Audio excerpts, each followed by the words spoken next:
good morning, afternoon, or evening, and welcome to the Bloody Disgusting Network.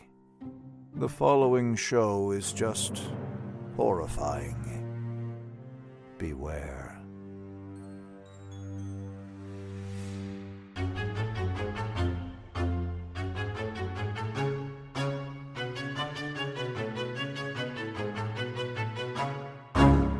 Sheriff, you're not cheating on your wife if you eat my lemon square.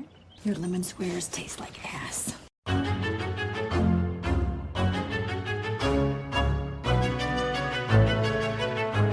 And welcome back to Horror Queers. We're talking anatomically correct rubber suits.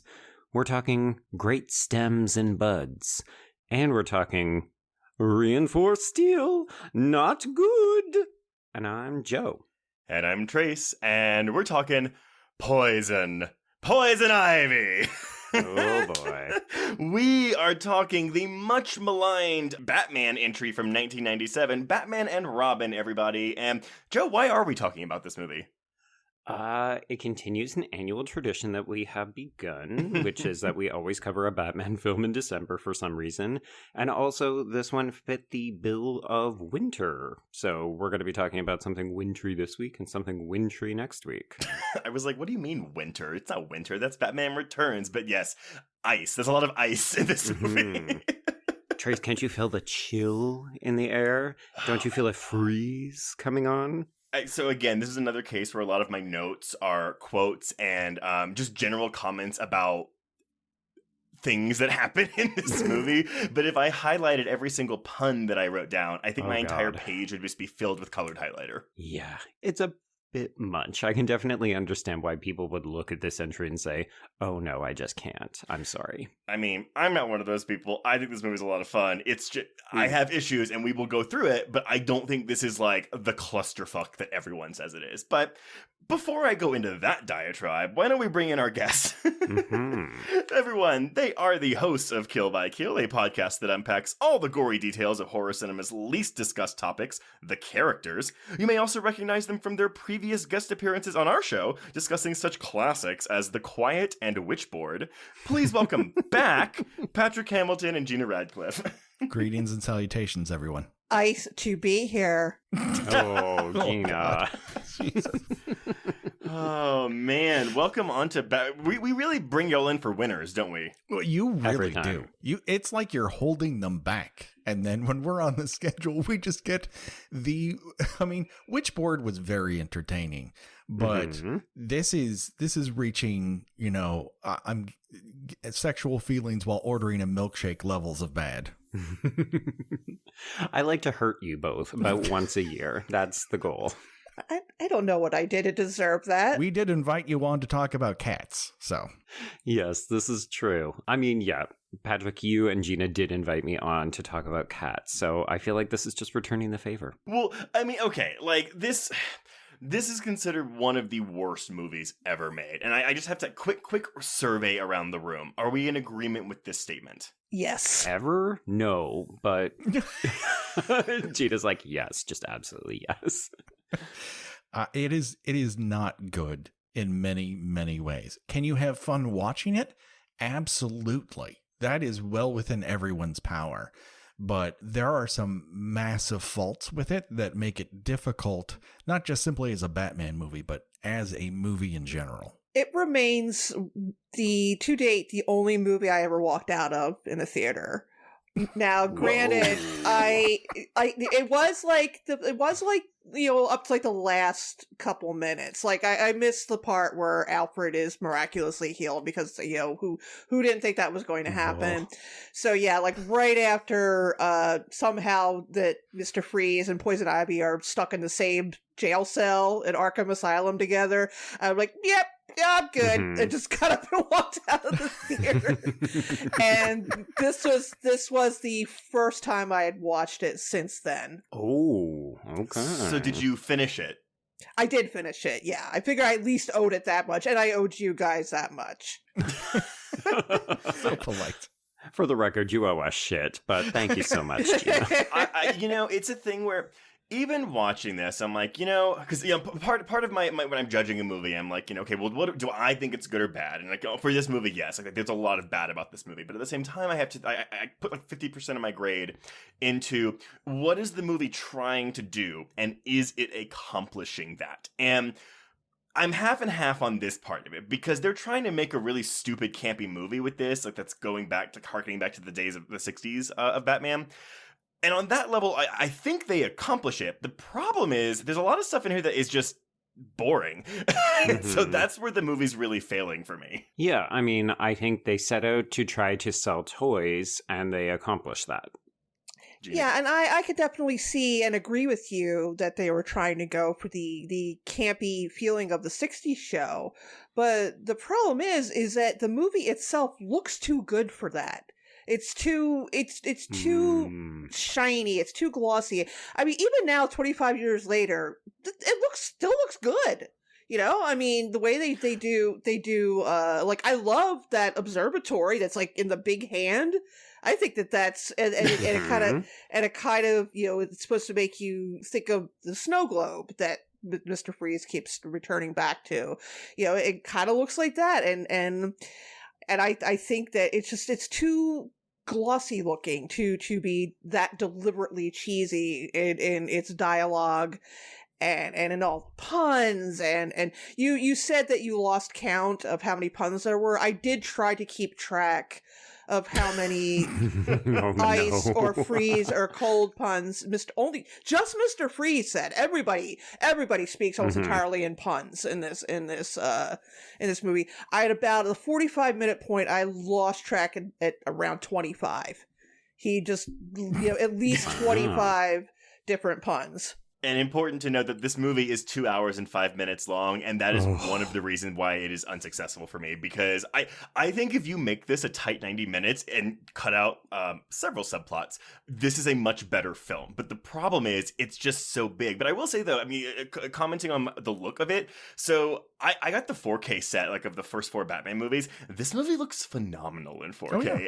Schumacher knows how to film a motion picture. He does great things on camera, and where his failing is as a filmmaker is he's either showing up to do the best job ever and he's just dialed in, or he got distracted by something else. And considering what Warner Brothers was doing at the time to him regarding this film, was just needling him, I think he just said, okay, if you want all this shit, I'm just going to give you all this shit. And that's what he did. It's excess, right? Yes. Let's go into that then, because that's all going to be in my production right now. But just really quick, just to go on the roller coaster of box office of these Batman films. So the first film, budget of $35 million, and it makes $251 domestic for worldwide of $411 million. And it's like Jaws level of like, oh, this is like the blockbuster that we're talking about now. Yeah. Mm-hmm. Batman Returns 3 years later, $80 million budget. So we upped the budget by like $45 million. $162 million domestic with $266 worldwide. So we are not quite half the box office gross, but like two-thirds of it probably. But an infinitely more interesting motion picture. Oh, sure. But it doesn't sell toys, so now we got to get Burton the boot. Exactly. So 3 years later, we get Batman Forever. Now, interestingly enough, they also upped the budget again. Batman Forever has a budget of $100 million. Yep. It makes about $20 million more domestically than Return. So we've got $184 million domestic, but $336 worldwide. So we've got about $60 million more total than Batman Returns. So they're like, cool, this is the right path to take this movie. Okay.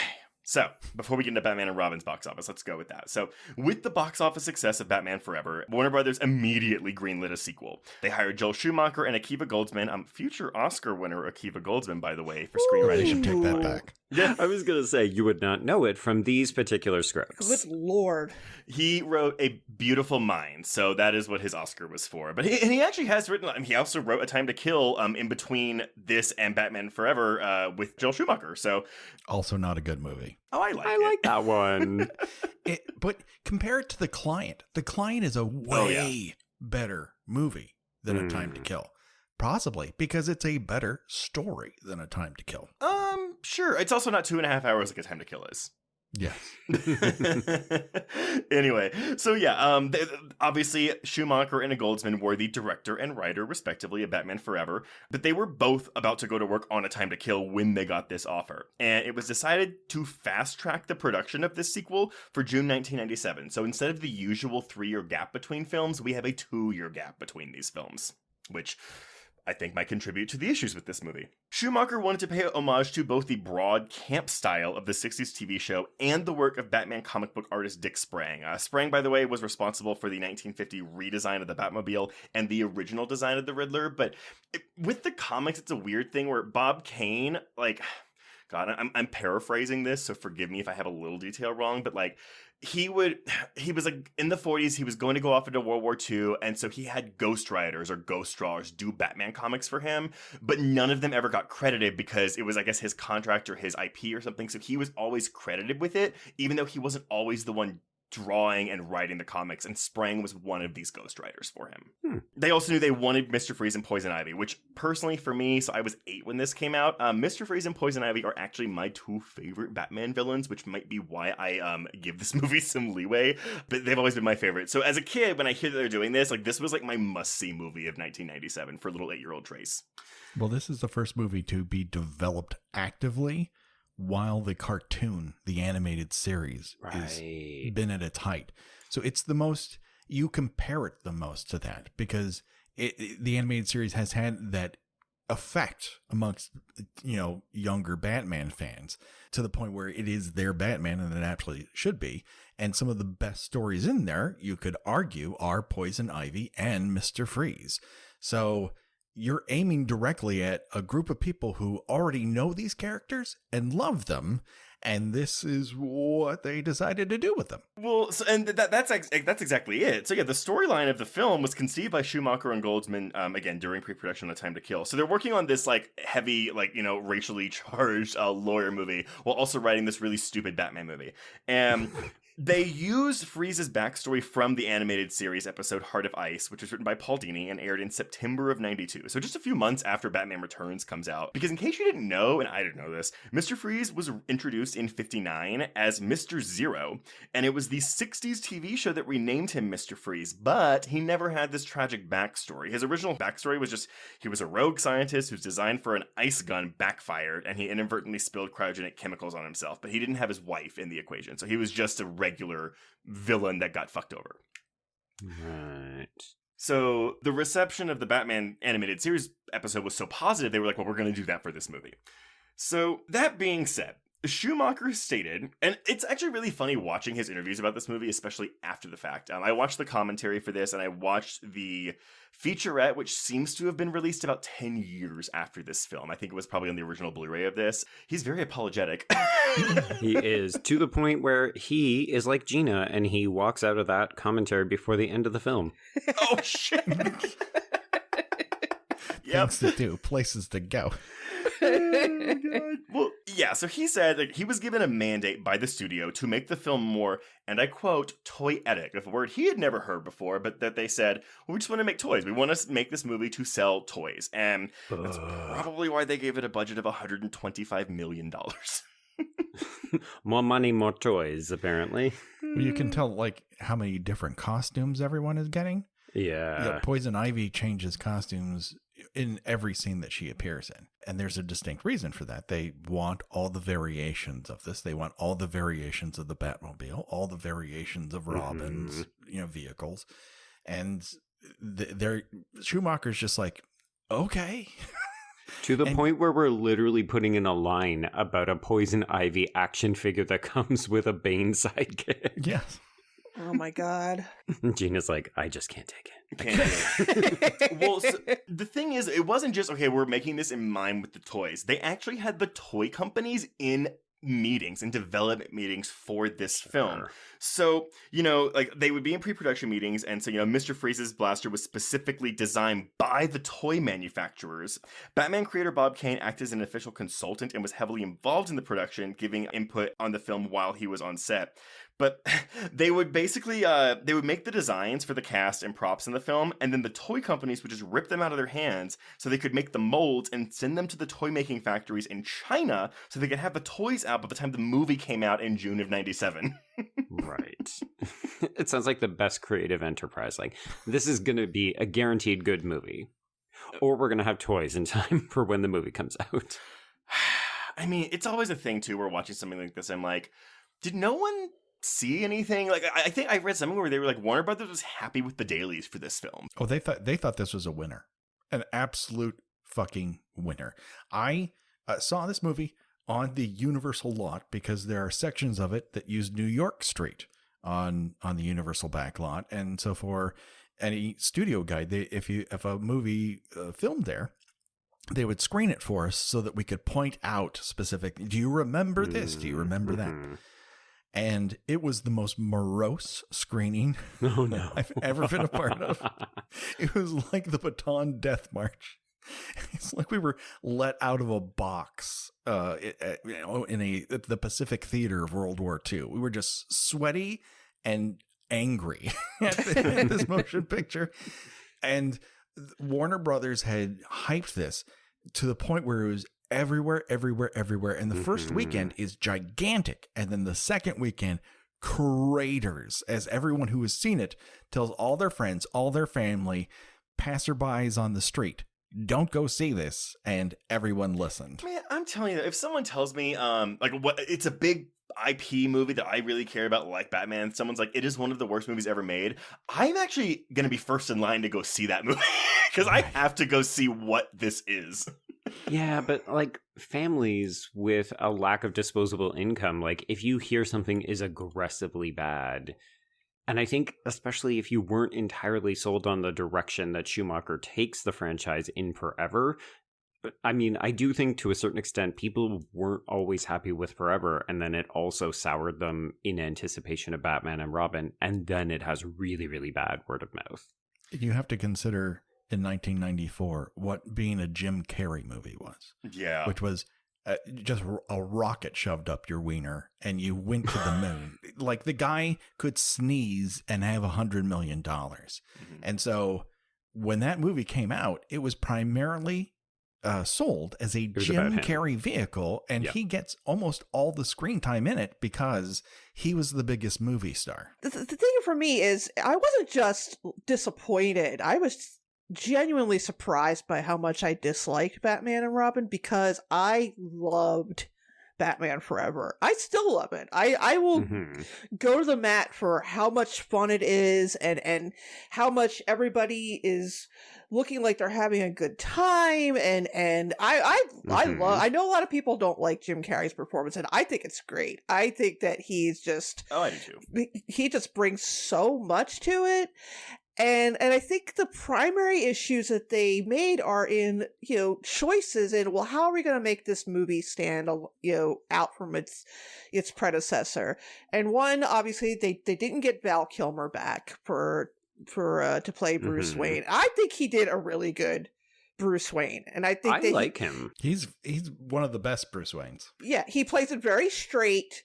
Which is good. I mean, no pun intended. He's not in on the he's not in on the joke. Whereas George Clooney is kind of winking, and I was telling Patrick I don't think he is. I just feel like he read the script, muttered to himself, "You gotta be fucking kidding me!" And then, as soon as they called action, just like, yeah, this is whatever. He looks like he's about a minute from making the jerking off gesture when he says something, and yeah, that's my thing. I think he's bored. He looks and delivers his lines as if he's bored as fuck in this movie. Well, he's filming this at the same time that ER is filming, so he's literally bouncing from one Warner Brothers set to the other side of the lot, not getting any sleep, and he's playing the same character, and you can tell because he's walking around with his head stooped down,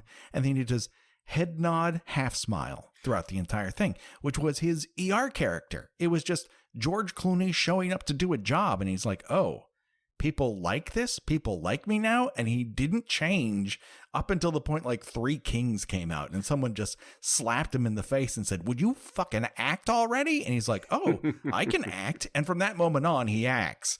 But when he's on ER, like, he is on a fucking autopilot.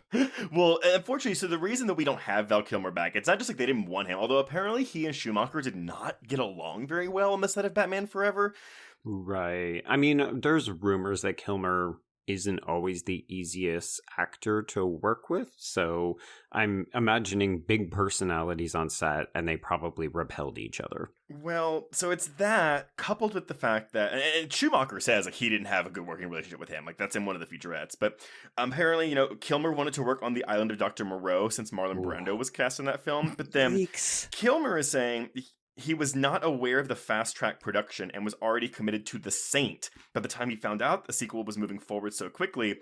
So he was like, I didn't have enough time. But then Schumacher is saying, well, his representatives didn't tell us he was doing another film until the 11th hour. So there's a bit of a different stories there, but it sounds like neither one of them really wanted to do it and just blamed the other one anyway. Oh, too bad. So sad. We just couldn't make it happen. Neither one of us really tried. Yeah. We'll just have to get the biggest star on television to do this. And then they decided, we need to tone down on the homoeroticism. So you've got this this stupid Batman and Robin fighting with each other over Poison Ivy, and then they made the most critical error, which was focusing more on Robin. And casting the least charismatic actor of the 90s. Oh, but he was so hot. Oh, Gina. I like Chris O'Donnell. Listen, if he shuts up and just wanders around, I'm not saying anything about his appearance. He's very attractive, but he's a black hole of charisma. I disagree with that. I mean, I don't think he's good in this movie, but like I God, I think this is considered a bad movie. Can you point to the movie he's good in? Because I would like to watch that one. Okay. I want to say a movie, but I know it's not going to be good because I think it's considered a bad movie. But The Bachelor with Renee Zellweger. Oh my God, what are you even talking about? It's a movie. It's like 2001. It's basically where his uncle or dad or something dies, and they say, hey, we're gonna leave you your fortune, but you're a fucking schmuck who like is like a ladies' man, so I'm not gonna give you your fortune unless you're married by like the stroke of midnight on your like 30th birthday or whatever, and that happens to be in like 2 weeks. And so he puts an ad in the paper for a bride. Trace, what are you talking about? It's a movie called The Bachelor, and Renee Zellweger is his girlfriend, but she's mad at him or something, and so she doesn't want to get married. So then he puts out the article. It's probably not good, but I remember watching it a lot as a kid. Oh my God, no! I'm just saying no to that. Anyway, you're right. You should say no to it. It is not good, and you should perhaps rewatch that motion picture again before you start recommending it to people. I'm just saying, I think he's good in it. Maybe the movie isn't good, but I think there's charisma there. But anyway, moving on to our villains, though. So to get Freeze, Schwarzenegger said he was very interested, but Schumacher, again, this is weird. Schumacher doesn't say this, but it's in this 10 years later interview where Schwarzenegger says that Schumacher told him that if he didn't take the part of Mr. Freeze, then he wouldn't direct the movie. And so Schwarzenegger's like, so I felt really bad, so I took it. His armor cost about $1.5 million to develop. Schwarzenegger declined to shave his head, so he wore a bald cap and a blue LED light in his mouth. He had acrylic paint applied to his head and neck, to the point where his prosthetic, makeup, and wardrobe took 6 hours to apply each day, but he had a contract limit of 12-hour work days, so he could he was in the makeup chair for 6 hours and could only film for another 6 hours. There's a reason why whenever the camera turns to him, he's not in the frame with anyone else, because they don't have time for coverage. They're just pickups of him throughout the day, and then they got to get him out the door. And at the same time, that light that's in his mouth is electrifying him half the time. Oh, God. Well, he got paid $25 million for that, so that's literally 20% of their budget went to Schwarzenegger. Which is weird to me because I mean, obviously this is one of those kind of like trapped in amber situations where it's like, okay, yes, he would go on to become the fucking governor but he had already been Terminator. Like, this is such a weird stage in Arnold's career, but clearly he was still a huge fucking get if they were willing to pay him that much money. So another thing is he was also filming Eraser around this time for Warner Brothers, and so he had Warner Brothers execs going to him trying to egg him on to take this role. Huh. Also, that movie is actually kind of fun. Oh, Eraser is legitimately fun. Chuck Russell, man. Terrible special effects, but legitimately fun. James Caan is going ham. Yes. But there's like a nail gun thing that happens in that movie that's really good. And also he shoots either an alligator or a crocodile. And then his pun, because we all know the Schwarzenegger puns, he goes, "Your luggage." Okay, so he doesn't just shoot it. He shoots the glass barrier in the crocodile pen and unleashes a slew of crocodiles on all the villains that are shooting at him. How It's else are you going to fantastic. get out of that situation? This is the only way out. The Oh, God. only way. So yeah, that's Schwarzenegger. For Ivy, Schumacher actually he went after Thurman because of her role in Terry Gilliam's The Adventures of Baron Munchausen, and Thurman took the role. I mean, she wasn't like a big blockbuster name by this point, but she was just like, I don't want to do a damsel in distress, and he was like, no, I have you playing a villain, and you're going to be a femme fatale. So that was her thing. I would argue she is the best part of this movie. 100%. Oh, Oh, yeah, absolutely. Absolutely. Silverstone was the only choice for the role of Batgirl. Prior to filming, she was reported to have lost... Oh, this is horrible. Okay, so... She was supposed to have lost 10 pounds for the role, but apparently scenes of her in the Batsuit had to be scrapped because she gained the weight back and couldn't fit in the costume or something. So I don't know if I buy that, because I'm like, you spent $125 million on this movie, why don't you just like make her another costume? because they wanted her to be skinny and fuckable. Yeah, and so the media became a frenzy of Silverstone too fat for the Batsuit headlines, and that's why we don't have a lot of her in the suit in this movie, and also why it just really fucked up. Like the press around this movie circled around Alicia Silverstone got fat. Well, she was an it girl, and there's nothing society hates more than someone who a year ago everyone decided is the hottest person on earth. And a year later, they're like, oh my God, get out of my face. I hate you. And it's not the person. It's the media who's constantly telling you they're the hottest person on earth. So they have to shoot that star out of the sky. And the way they did it with her was too fat for the Bat costume. And I hate to tell you guys, she is not fat at any point She in is this motion not. picture. Nope. No. And even if she fucking was, it all went to the right fucking places. It's so stupid. And all of it is just misogynist bullshit. Mm-hmm. I think she looks really good in this movie. Like, I know that some people quibble with her portrayal of Barbara. They feel like she's, kind of acting in a weird, like, auto-correct kind of way. Like, the line delivery is not super great. I think, Trace, before we started recording, you mentioned you feel like she's better once she actually gets in the Batsuit, and I would agree with that. But I think she's really cute in this movie. Like, she's very much the Alicia Silverstone that I remember liking. She just kind of looks like she's in over her head a little. There's no actor on earth who can deliver the lines written for that character in a way that No. would make them sound natural, or as if a human being thought them in their head and they shoved out their mouth hole. Yeah, it's not the problem isn't her. It's just the character and the way it's written and the Mhm. the plot such as it is that she's given just does her no favors.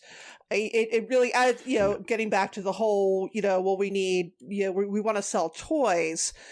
She seems to exist mostly because someone said, hey, we probably ought to make a toy that girls are going to want. Exactly. Yeah, Yes.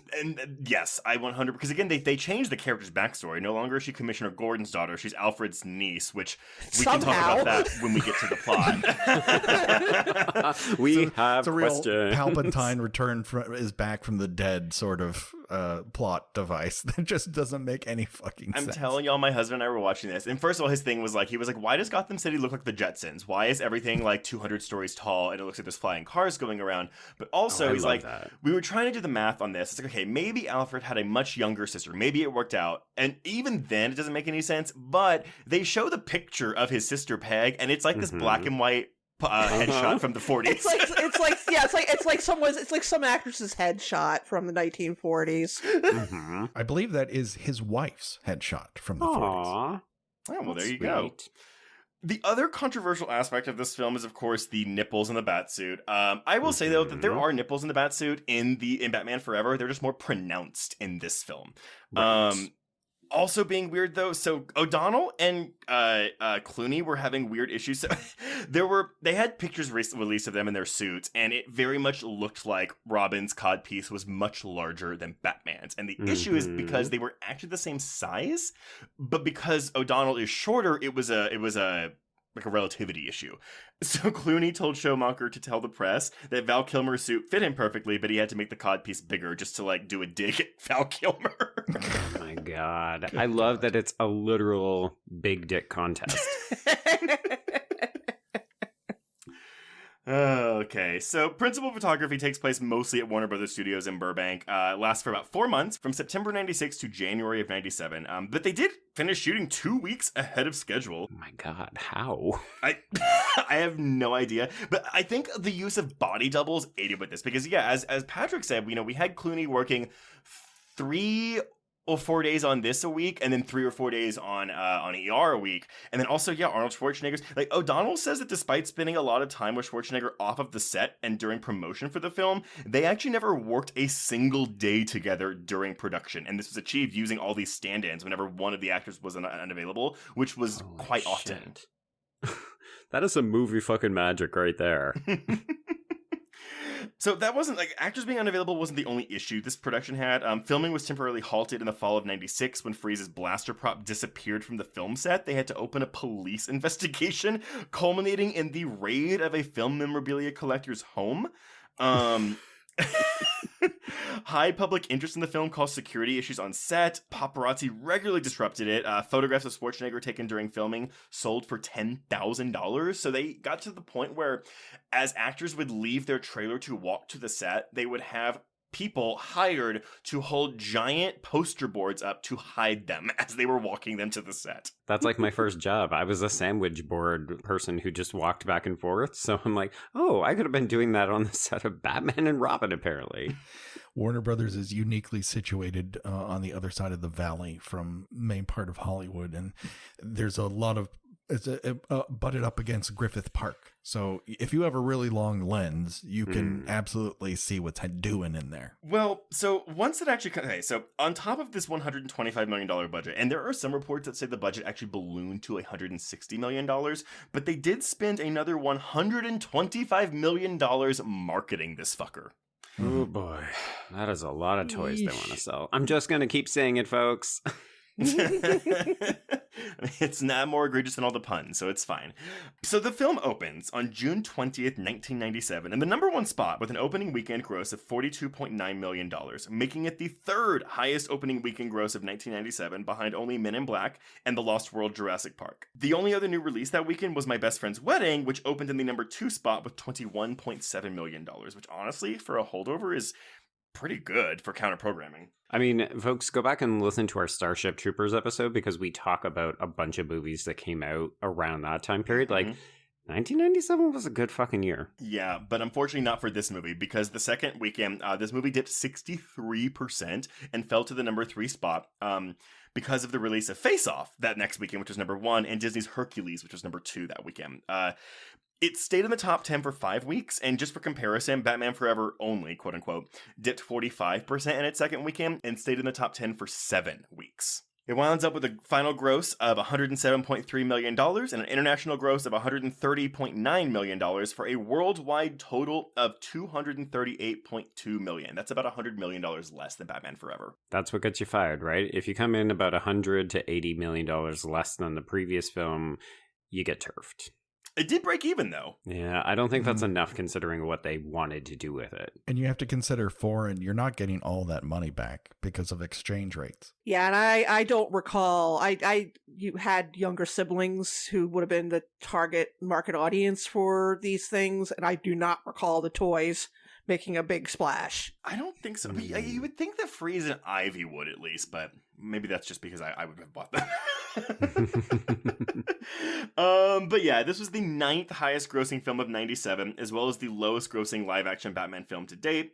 As for reviews, so It is considered to be one of the worst superhero films and among the worst films ever made. We've got a 12% on Rotten Tomatoes with an average score of 3.8 out of 10. It's got a 28 out of 100 on Metacritic. CinemaScore audiences gave it a C+, and Letterboxd users have awarded it a 3.8 out of 10. All right.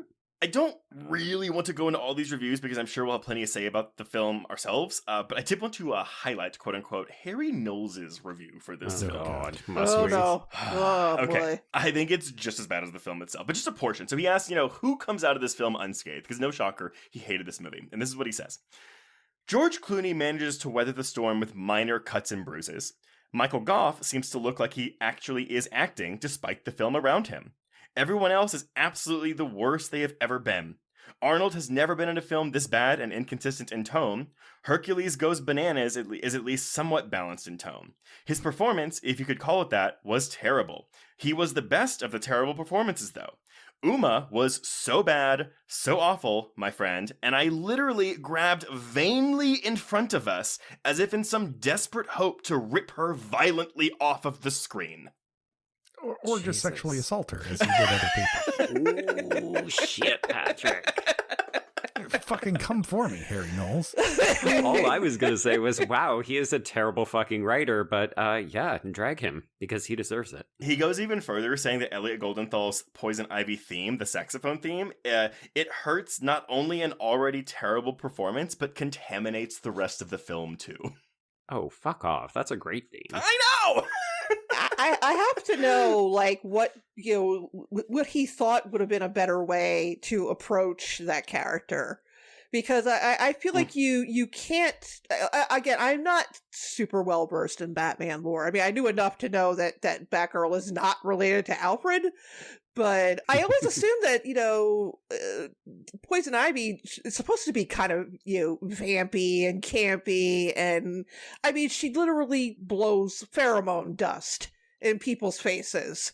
So, like, how are you not supposed to be, like, sort of a Mae West meets Betty Davis kind of thing? I don't know how you could play that character any other way. That's this interpretation of the character. And even in the animated series, she was kind of like your femme fatale vamp. In the decades since, she's definitely evolved because now she's still a villain. Like, she's on the Harley Quinn animated show that's on HBO Max, but she's, in a relationship with Harley Quinn, but she's more of a like a deadpan. She's more like an intellectual. She's very smart. Yes, yeah. They very much, and she wears, a jacket and pants. She doesn't have like the sexy look that we have in this movie and in the animated series. But yeah, no one liked this. This film got 11 Razzie Award nominations, only winning one, and I want you to guess which one it won. So we have Worst Picture, Worst Remake or Sequel, Worst Reckless Disregard for Human Life and Public Property. What? Worst Director, Worst Screenplay, Worst Supporting Actor for Chris O'Donnell, Worst Actor for Arnold Schwarzenegger, 2 Worst Supporting Actress nominations, one for Alicia Silverstone and one for Uma Thurman, Worst Screen Couple for George Clooney and Chris O'Donnell, and Worst Song for Billy Corgan's The End is the Beginning is the End, which... No, fuck off. What? Guess who won? Or lost, or whatever. Well, I would say it should be Worst Screenplay, but because this is the Razzies, they're probably going after a woman. Which one, though? I don't know. Alicia Silverstone. I'm going to say Alicia Silverstone. Yeah, Silverstone won. Yeah. Worst supporting actress for her. She barely gets anything to do. I don't even know why. Yeah. You can't really put that on her because she has so little to do. Oh, but Gena, you're forgetting about misogyny and how we hate women. Of course. I'm sorry. You probably don't know this because you are, in fact, a woman and possess the woman brain. Thank you. Thank you. It helps that there are 3 other men that can really hold you I by know. the hand I'm and guide so you through great. this I'm process. so grateful to have the 3 of you here to guide me. Well, so just so y'all know, so the other people she was nominated against that she lost against. So it was Faye Dunaway for Albino Alligator, Uma Thurman, obviously, Julia Louis-Dreyfus for Father's Day, and this is fucked up, Mila Jovovich for The Fifth Element. What? Whoa. Yeah. That is a great performance. I know. The Razzies are all just a room full of confused boners. Well, Nevertheless, the legacy of this film, and then I'll pass it off to you, Joe. In 2009, Marvel Studios president Kevin Feige said that this movie may be the most important comic book movie ever made because it was so bad that it demanded a new way of doing things, and opened up the doors for the X-Men and Spider-Man adaptations we would get about 5 years later. Joel Schumacher's apologized for the film and takes full responsibility, saying, "I want to apologize to every fan that was disappointed because I think I owe them that. A lot of it was my choice. No one is responsible for my mistakes but me." Screenwriter Akiva Goldsman also apologized and says, "We didn't mean for it to be bad. I swear, nobody was like, this will be bad." And elaborating that the film was initially intended to be darker in tone, which that's, coulda, shoulda, woulda. Also debatable, because the previous film totally worked, so they were going to keep doing the same thing. Mm-hmm. Yeah. Clooney has constantly speaks critically of it. He has apparently gone on record as giving people money who told him they saw it and refunding them for it. Schwarzenegger says he doesn't regret making it, but he kind of softens the blow at the same time by saying, I was doing Eraser at the same time, and Warner Brothers execs were begging me to do it. Compare that to Uma Thurman, who just this year described her work on the film as a fantastic experience. Yeah, she should. She's fun. She should be proud of this movie. She should be. She's having fun. Nobody else looks like they're having fun. I think Schwarzenegger looks like he's having fun. See, I don't disagree. I feel like his definition of what fun is in this movie isn't resonating with the audience, whereas it really truly does feel like Uma understands this assignment and she's giving the exact right performance.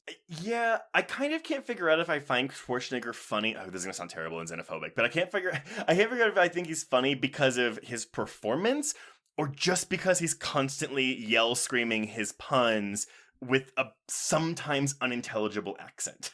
I mean, it could be a little from column A.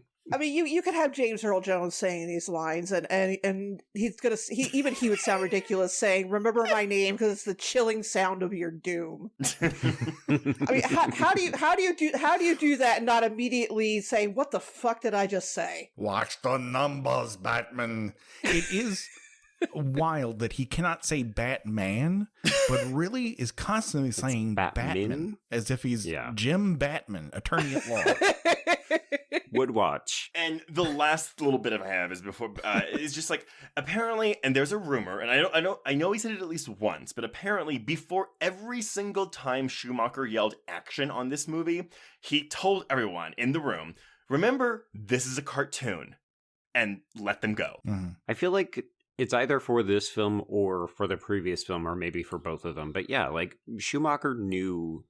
Here's the thing. Schumacher always knew what he was doing. He's a very adept filmmaker. So I think when he took on this assignment, he was like, I was hired to make these movies for kids, and we're not taking them too seriously because we just want them to be entertaining and also apparently sell toys. And that's what he is doing.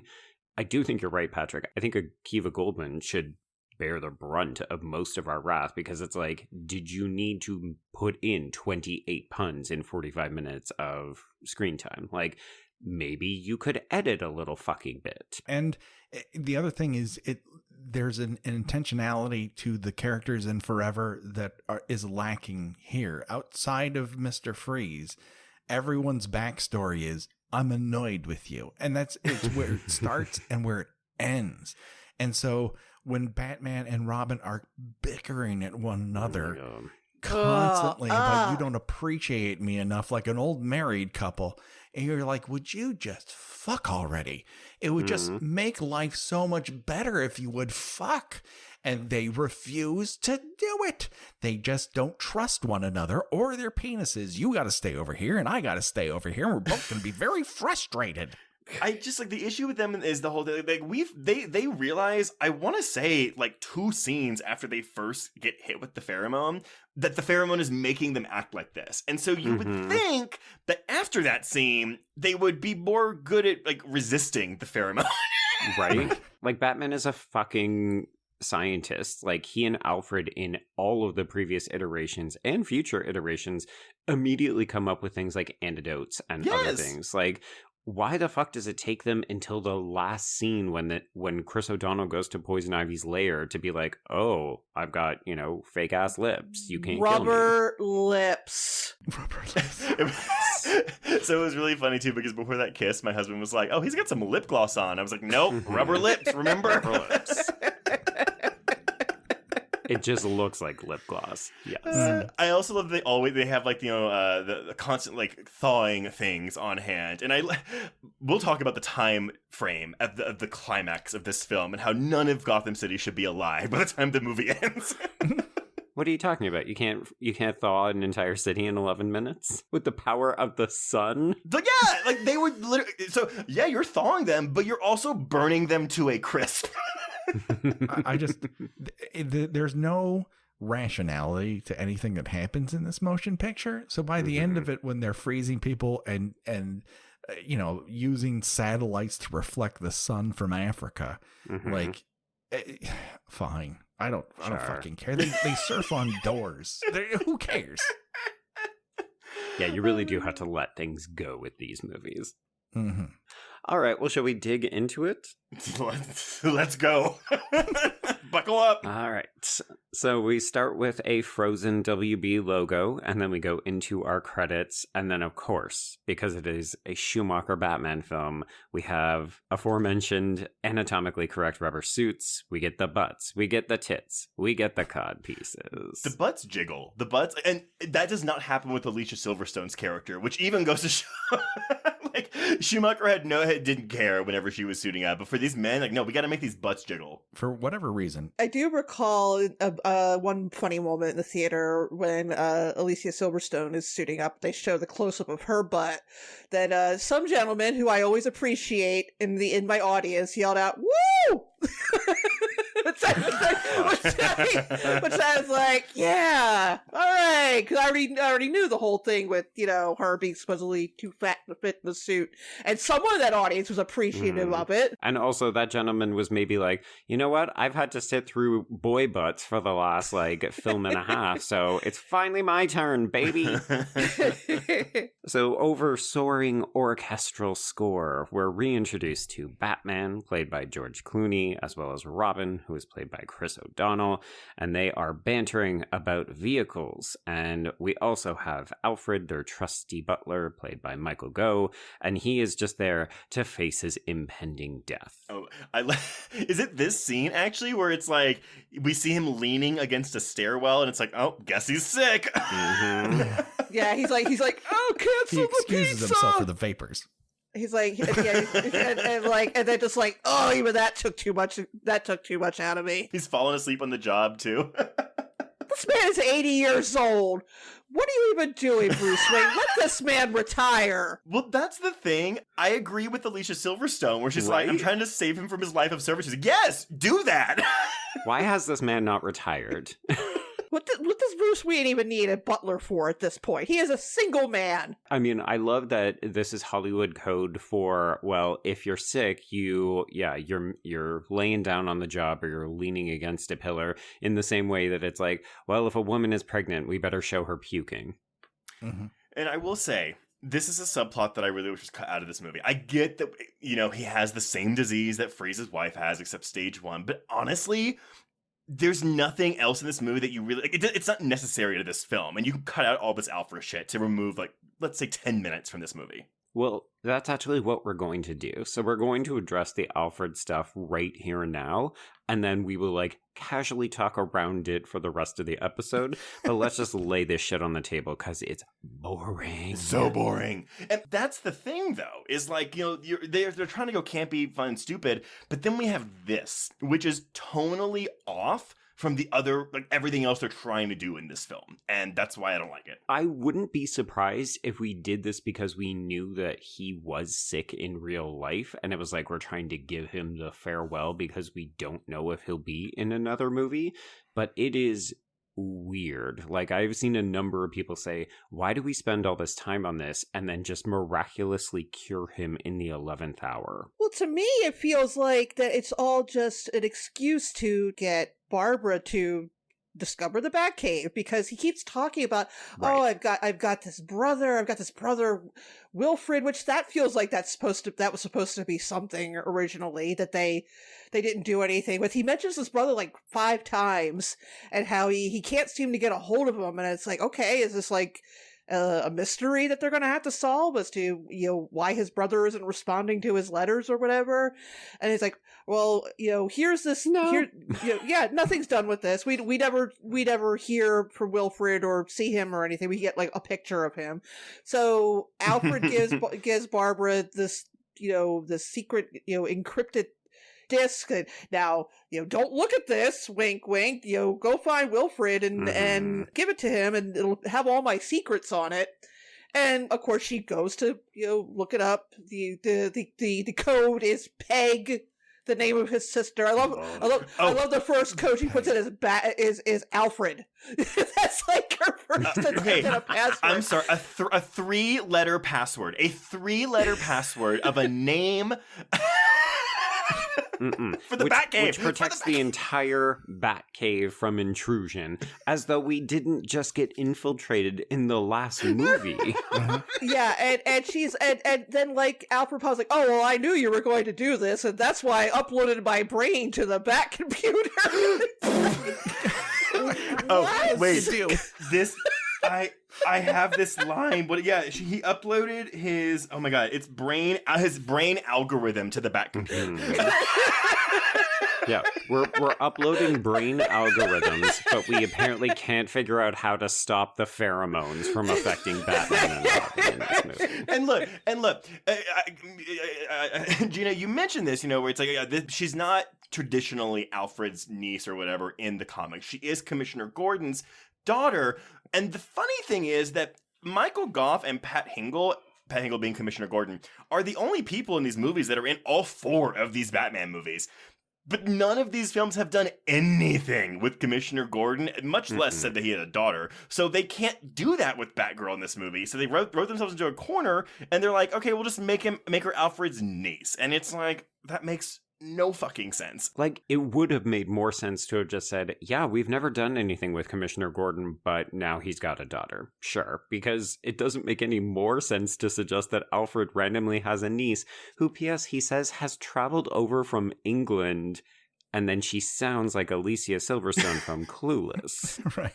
Yeah, my niece who was born when I was 60, apparently. Right. Even though your mom or my sister is apparently from the 1940s. It is baffling. All this to say, yeah, so Alfred is dying of this made-up disease called McGregor syndrome. I assume it's made up. I didn't actually check. Yeah, it is. It's made up. I'm like, the symptoms appear to be that you can survive in suspended animation in a tube of water for the rest of your life. That's a symptom.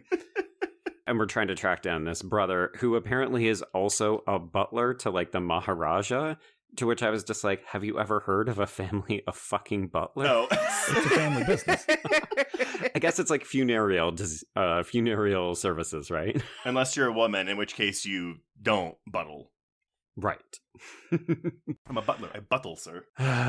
Yeah. So, Alfred slowly dies throughout the entire movie. Nobody fucking cares enough to notice until all of a sudden we all do notice. And then it's, oh, well, Mr. Freeze, who is played by Arnold Schwarzenegger, has this wife, Nora, who is played by Vendela Crissenbaum.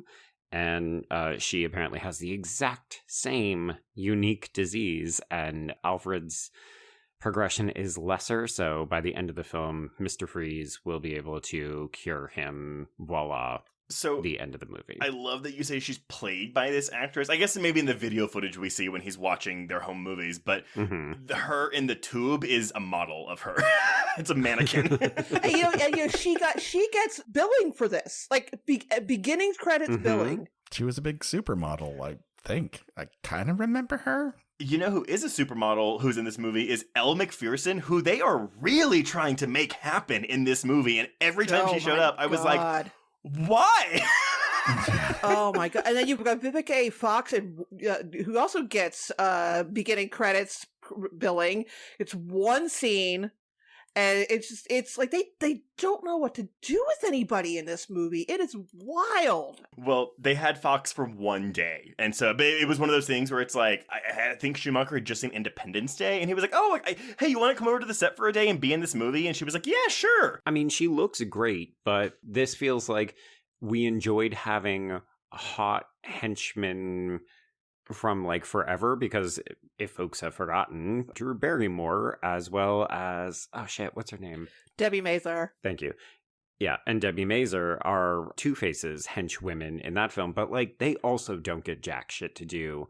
But it feels like we took the wrong lesson, which is like, oh, well, don't give them anything to do. Just cut down on the screen time so that a random, incredibly attractive, well-known actress shows up for literally one scene. Well, but like also it is obvious that all of his henchmen are fucking freezing. They are actively shivering in his den. And then you have Vivica A. Fox in what's essentially like a snow tutu and just like silver lipstick, acting fine, despite the fact that she says, what is she? She has dry skin and brittle hair or something, but it's fine. Anything for Freeze, even though he's already a taken man.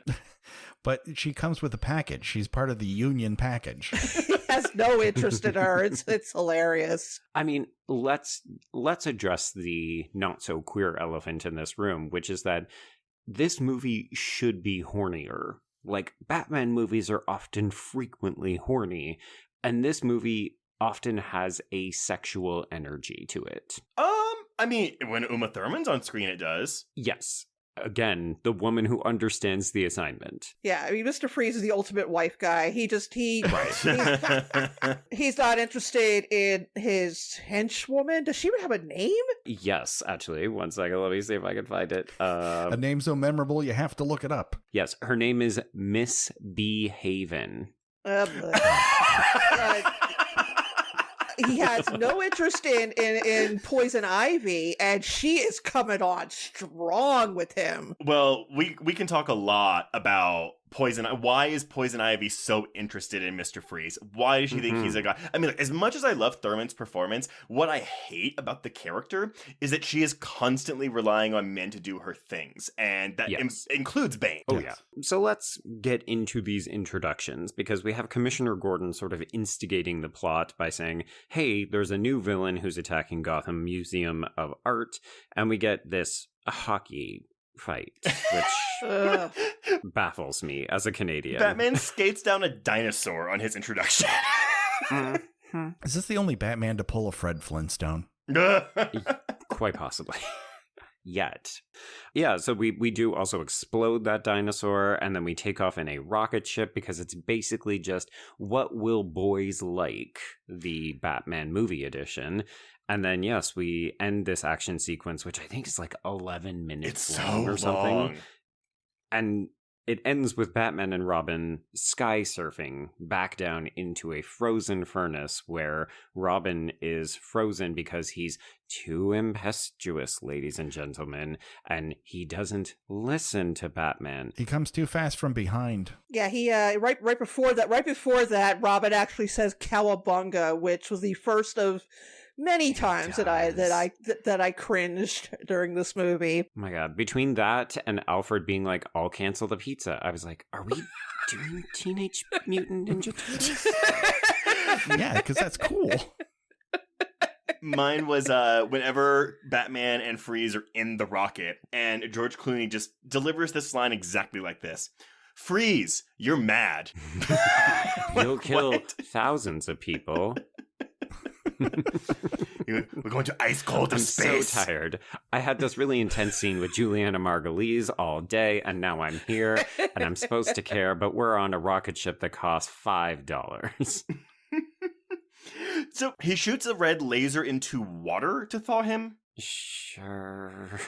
I assumed he just let's heated up the water, which, I mean, I guess that, sure, Yeah. that somehow that laser would work heats up without water. That's what lasers do. Gina, do you need Patrick to mansplain everything to you? That's what lasers do. I guess I just need help. I guess I just need help with physics now, too. My goodness. You laser things at home to heat them up for your husband? Come on. It's a weird dynamic that we've landed on, Gina, after 7 years. Oh my god. This is when Gina exits the chat and is like, fuck you all. Okay, so let's jump down to South America, where we're introduced to botanist Dr. Pamela Isley, played by Uma Thurman. I'm sorry, when we see like the long shot of this fortress, we have this random stop motion lizard on a tree. Oh yeah. Choices. Otherwise, it would just be a matte painting, and those aren't interesting to remain on for an entire fucking minute.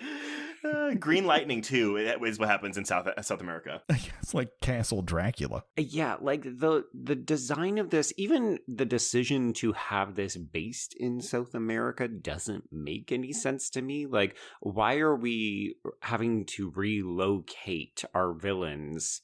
It just doesn't really make a lot of sense to me. Well, they don't have a rainforest outside of Gotham City, so it has to be South America. There are no other tropical locales. It's just Florida? Come on. But Thurman is on point from the get-go here, because even her first line, which is like she's like talking to her little like recording device, and she is dialed up to 11 from minute 1. It's weird because her performance should become grating because there's nowhere for it to go, and yet I found myself just absolutely wallowing in this Mae West impression accent. Like, I think I had completely forgotten how she sounds throughout this, and her line delivery is so fucking good. It's something. She does vacillate between English accent or some sort of mid-Atlantic and Mae West. I feel like they played around with it and then figured it out, but those early scenes, she's vacillating quite a bit. Is it just because she's not Poison Ivy yet, though, right? Well, that's... because that's what this does. She gets sucked into the earth and then comes out hotter with a full face of makeup. But only after we get these encounters with John Glover as Dr. Jason Woodrue. And I mean, speaking of camping it up, like we haven't really said, this movie is super fucking campy. And like, most of the people get it, but then a bunch of people don't. So all of the campy scenes play incredibly fun. And watching, John Glover play off Uma Thurman as we get this ridiculous Bane transformation, which everyone hated. Yeah, I don't like it's the Bane fun stuff. I mean, also important to note, though, Jason Woodrue is a very famous villain in DC Comics. He's the Swamp Thing nemesis Floronic Man. Right. This is a weird decision. Like, we're very much learning the wrong lessons from Batman Returns and Batman Forever, which is like, when in doubt, add an extra villain. So it's like, well, Bane is very popular. Let's add him. Well, let's set up, basic. Like, I feel like Spider-Man did this a lot as well, where it's like, we just don't trust that the audience will be interested in one villain. So let's add 2. Let's add 3. Well, if you keep adding people from the Bat family, you have to up the odds on the other side of it, so that by the end of this, it's like a college football game where they're introducing each other from the North and the South.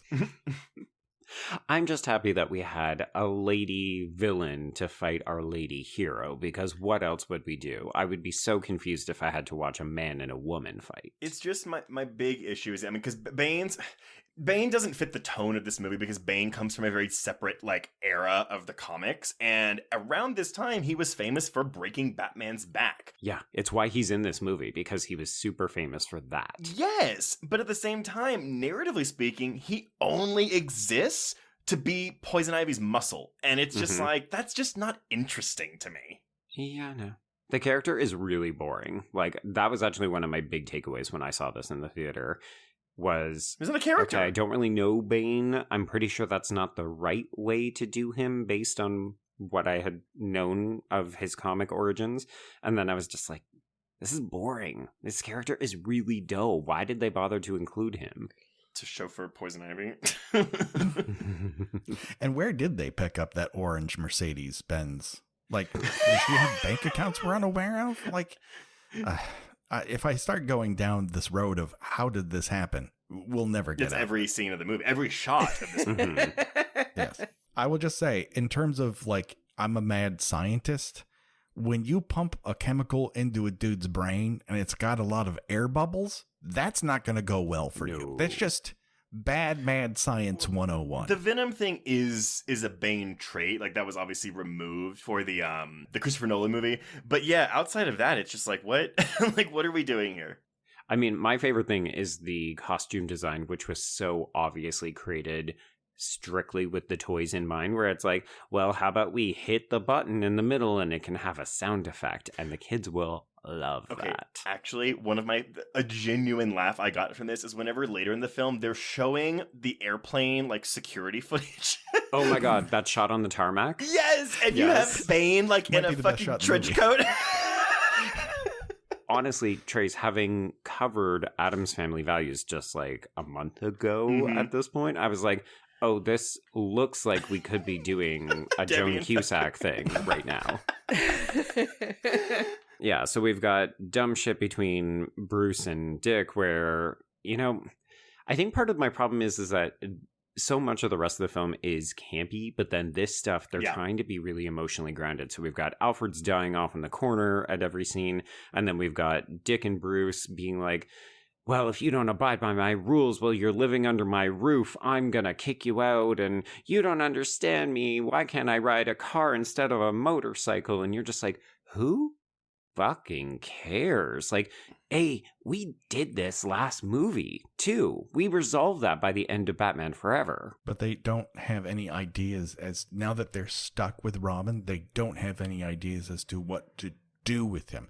So they have to be in conflict. And instead of figuring out something that revolves around the characters they just introduce like, we're both horny for the same woman who's been drugging us. And it's like, what?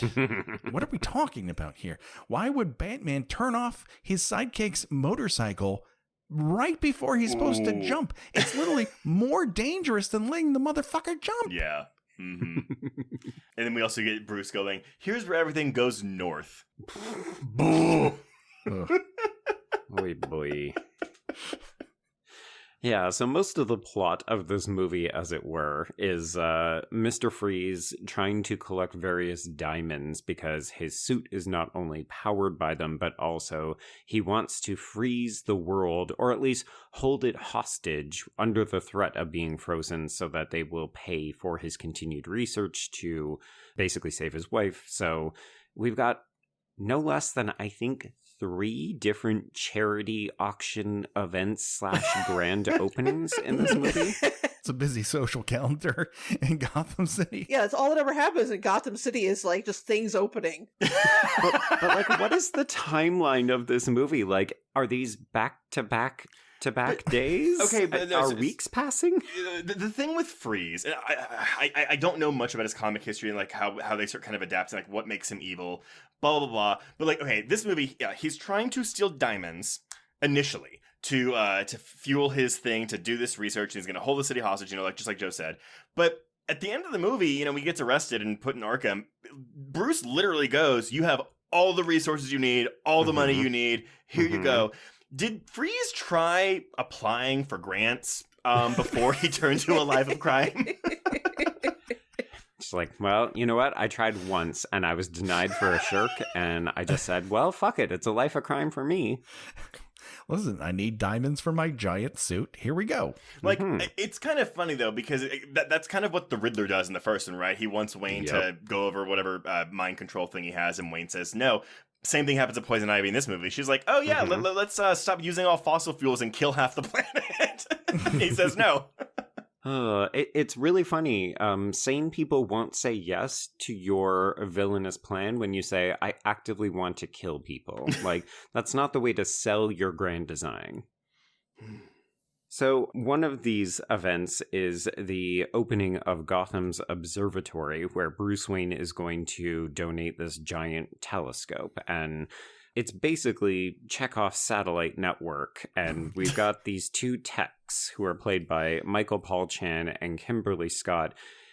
And I hate these motherfucking characters for what happens in the climax, where we just have to watch them hang off the side of this thing for about 5 minutes and go, oh my god, oh. It's all worth it, just though. Screaming and mugging for what feels like forever. It's all worth it, though, for the guy scientist to go, oh, what a day. Who, at this point, you have been hanging off a satellite for 5 minutes, and now it's a day? I mean, it was a day before that, my friend. Let's not forget, though, that whenever Freeze walks into that observatory at the end of the movie, the guy goes, who's this bozo, as if Freeze hasn't been over every single fucking news bulletin since the beginning of the movie.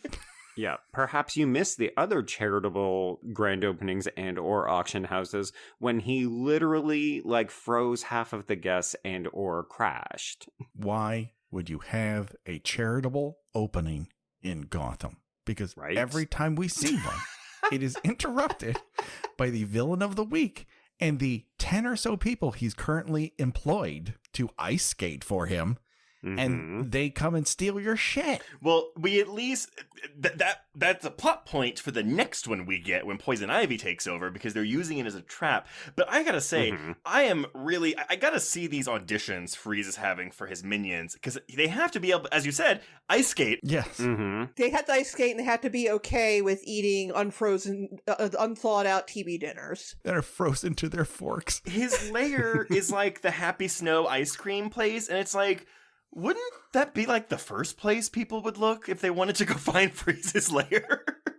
Excuse you. It's called Snowy Cones. Oh, I'm sorry. Snowy Cones ice cream. It's not even snow cones. It's ice cream. So people are going to go there and think they want snow cones, but there's only ice cream available. Right. But yeah, I mean, everything is so hit you in the head literal in this movie that it's like, well, of course he's going to be hiding out in a lair that's called Snowy Cones. Just where else could he be? And he watches specifically and strictly ice and snow related media. If he sees something that's too hot, he might get too hot. That's just biology. Yeah, it's like, if you're cold, he's cold. Keep him outside this winter. What else do we have going on? So at this point, Barbara has shown up, but also she's sneaking out late at night on motorcycles. Ugh. Where is she going? Ooh, it's a mystery. I hate this subplot. Again, I think it's like a 10-minute neon streaked motorcycle chase. I hate it so much. It does not belong in this movie. Well, Warner Brothers loves any opportunity to use the IP of the Droogs and shove it into other films. And so you get that great motocross rivalry of the Mozarts versus the Droogs versus bony people and pink-haired lesbians, by the look of it. It's really C-grade Warriors territory. And it's all overseen by, may he rest in peace, Coolio. Playing a character named Banker. Well, so I don't know if y'all saw this in your research, but this was apparently supposed to be a secret cameo. And yes, you're right. His character, he's credited as Banker, but he was, if we got another film after this, going to play Jonathan Crane, the Scarecrow. So it was going to be revealed that his character in this movie was Jonathan Crane. That makes no sense. Wait.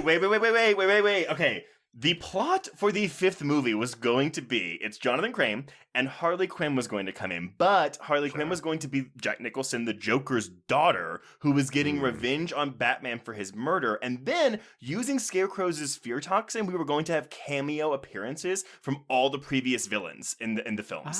Oh. I would have liked that. Yeah, it sounds really cool, except for Coolio. No, I think we went to the place when you see him on screen here, that's a leading man. You can tell. For a bit, I was like, Patrick, what? Are you being held hostage? Blink twice. I'm sorry. Coolio's ghost is in the room. Oh. He's taking me on a fantastic voyage. Please help me. God. But honestly, this whole sequence, which is obviously meant to connote potential romance between Dick and Barbara and suggest, they've got a lot in common. They both got dead parents and can ride motorcycles. Barf. It weirdly feels like a precursor to a Fast and the Furious movie. We're talking about family so much in this movie, and then we've just got this extended motorcycle chase scene. It's like Papa Corona and bring in Vin Diesel. Nothing denotes the speed and danger of motorbikes like scene after scene after scene of motorcycles driving inside of sound stages. This doesn't take place anywhere outside. It's all inside. So they're going 25 miles per hour down these fake bridges because you can't go any faster. You'll hit the wall. So it just, everything about this is just cutting the legs out of the tension or the enjoyment or the action. It's so boring. And 85% of the dialogue is ADR. You're completely on sound stages. You're telling me you cannot capture fucking sound on a sound stage? Well, and you've actually addressed another issue that people have really had with this film. And I'm sorry if anybody likes this movie. Like, I think we're all sort of on the same page that there are aspects of it that you can enjoy. I enjoy the campier elements of it. Like, it's not the worst movie I've ever seen, but I don't particularly like it. I will say I didn't remember how bad or frenetic the editing is until that opening sequence, like the action sequence where we're fighting Mr. Freeze in the Frozen Museum. Mm-hmm. I was like, I am watching the worst edited music video with hockey players in it right now. Oh, y'all. I gave this movie 3 stars on Letterboxd. You find it a good time. That's fine. It's entertaining. I find it very entertaining, but sometimes intentionally so, but also unintentionally so. Right. So speaking of cardboard cutouts, yes, we have mentioned that Elle Macpherson plays Julie Madison, Bruce's love interest / beard.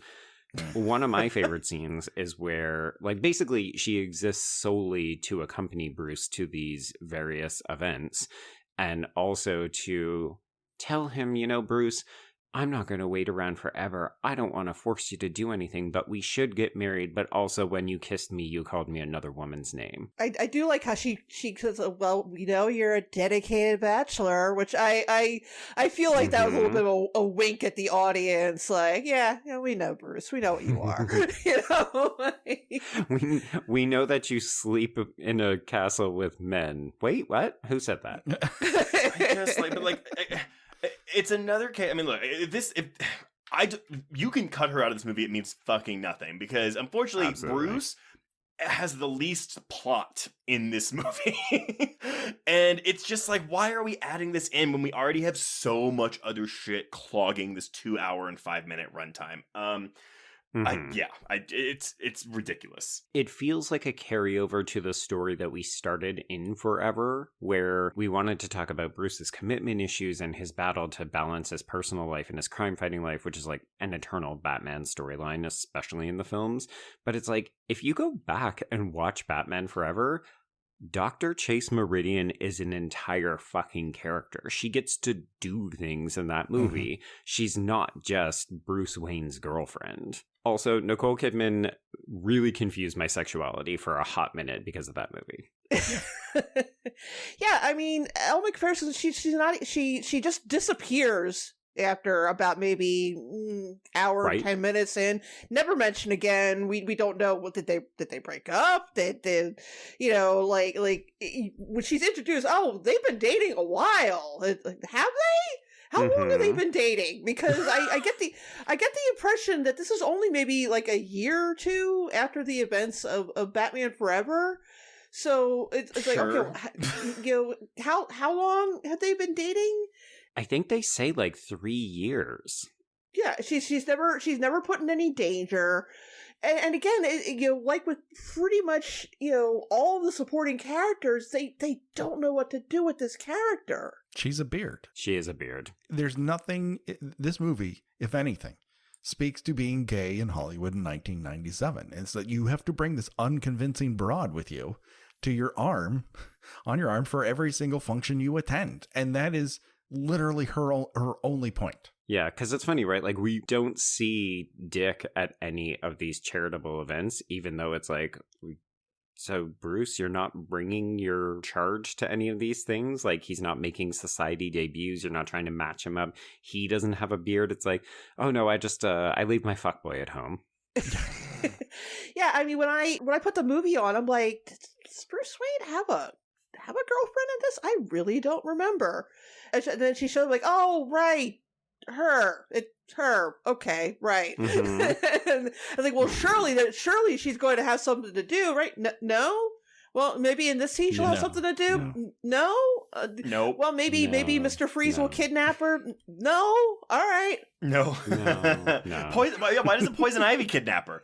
Right? Which, speaking of, so she comes in and she Yes. gives Bruce her little, like, thingamajig. And my favorite part is that he's like, oh, well, you should come to this gala we're having tonight. And he just pulls out this enormous black envelope that I guess he was holding the entire time. Mm-hmm.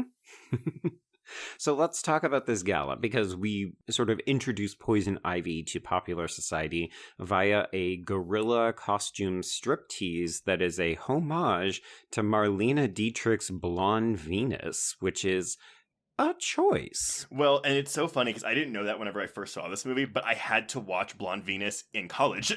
And so when I saw this, I was like, where have I seen this monkey thing before? Oh, Batman and Robin. Right. So that's how you know a gay man directed this movie. It's just super weird because in that movie, there's like some very significant like racial issues going on, like in Blonde Venus. Mhm. So here, I was like, are we making more racial commentary? Because like this is very much like a Afrikaan kind of gala where we're auctioning off women who are looking like they're pageant contestants, but then we've got tribal dancing, it's very jungle motif, and then we've got these gorilla costumes. And I was like, there's barely a black person in this movie. Actually, what are we doing? We had one, Vivica A. Fox, but she's not Yes, here. exactly. That's the one. She came over for lunch and a credit. Yeah. I mean, whatever gets Vivica like her SAG card or keeps her employed, then we're happy for it. But speaking of money spent, does anybody have any thoughts on the fact that Batman has a credit card that never expires? Good through forever. Like pure camp. I think that's fun. I mean, honestly, we have that. Freeze busts in. He uses a chill pun twice in a row. But I do love his plant lady, vine girl. Clever Clover. Clever Clover is what it's like. Well, you really reached for that one. Hand over the diamond, girl, or I'll turn you into mulch. All the while, a soul-to-soul version of Poison Ivy is playing in the background. Indeed, yes. I love all this. Is all really fun to me. It's the best part of the movie. It's all downhill from here. I mean, just Poison Ivy's like floor show where she's basically like, hey, I'm making this big debut, but also I've got backup dancers and I'm gonna like be carried and walk over men like it's a fucking Vegas sideshow. It's hilarious. More greasy men in leather diapers. Like, that's what this movie needs in droves, and it sadly deprives us of that for the rest of the film. My God. Now I'm thinking of a Batman movie directed by Paul Verhoeven. It'd be interesting. May not be good, but it'd be interesting. Right. So this ends with like a terrible, stupid chase sequence, but Batman manages to get Freeze, so he ends up in Arkham. He tries to escape by knocking out who I think is guard Jesse Ventura. That is Jesse Ventura. She's like, oh, okay, so we're just casting all of California's future politicians in this one Batman movie. Well, he's a Minnesota politician. We'll give him that. You know what? This is why Canadians shouldn't talk about American politics. Okay, so they drop Freeze off in his cell, which apparently has just a single, like, little silo area of completely freezing temperatures. Now, it's a transponder beam of cold air. Sure. He tries to run away. Now, I get that he is, in this area where he's cold, but he is not in his suit. So wouldn't you think a genius scientist would not try to run away outside of where... I mean, it's just so stupid. Like, try to replicate that so that you don't have to wear the bulky suit all the time and or power it with diamonds. I mean, I will say this, like, we're covering this movie. We're a horror podcast. You folks are horror podcasters. This is not a horror film. This is a children's action movie. But the scene where Freeze needs to claw his way back into this cold beam and his eyes have gone completely bloodshot and it looks like he's maybe bleeding from the mouth. Mm-hmm. I find it genuinely effective as like a bit of a horror moment. I would argue that Bane's deflation is also really terrifying. Well, when it's not undercut by the sound of a deflating balloon. Yes. that somewhat takes the heat off the moment. Oh my God. We do get some Looney Tunes like boing sound effects too when people jump. Oh my The god. sound effects in this movie are over the top. Speaking also of over the top, Poison Ivy decides to take up residence in the Turkish baths. So she kicks out some neon skull gentlemen, and then she and Bane literally redecorate. I love the set design.